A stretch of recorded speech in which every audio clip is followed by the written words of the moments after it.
সুবহানাল্লাহ বললে 7টি আসমান 7টি জমিন তামলাউ মা বাইনাস সামাওয়াতি ওয়াল আরদ। আল্লাহ রাসূল বলেন আসমান সমূহের মধ্যে যত জায়গা আছে, জমিন সমূহের মধ্যে যত জায়গা আছে, সব জায়গা নেকিতে পূর্ণ করে দেন। তাহলে কোথায় শেখ সাদি আর কোথায় আব্বাস আর গাব্বাস দুইটা এক সমান? এটা এই কাজ করে ফেলেছে। তো ধোকাটা কে দিছে?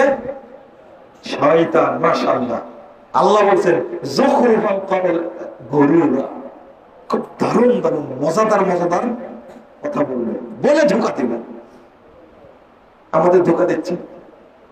জুমার নামাজটা নষ্ট করে কি করে? আপনারা একটু উত্তর দেবেন আমাকে। আল্লাহ বলছেন ইয়াসআদু ইলাইহিল কালিমুত তাইয়্যিব ওয়াল আমালুস সালিহ ইয়ারফাউহু, সূরা ফাতির 10 নম্বর আয়াত। আল্লাহর কাছে পৌঁছে কিন্তু একবারে সৎ আমল, পবিত্র কথা। যদি সৎ আমলের মধ্যে ইবলিসে আমল একত্রিত হয়, জমা হয়, আল্লাহর কাছে পৌঁছবে সেটা এক সম্ভাবনা আছে? মনে করেন 30 মণ দুধ, আর ওর মধ্যে ওই গরুরই 1 মগ গরুর পেশাব 30 মণ দুধের মধ্যে কি দিয়ে দেয়, তাহলে দুধ গুলো কি হয়ে যাবে? ঘি হয়ে যাবে। ঘি নষ্ট হয়ে যাবে। তাহলে বুঝেছেন? আলহামদুলিল্লাহ। দুধ কি হয়ে যাবে?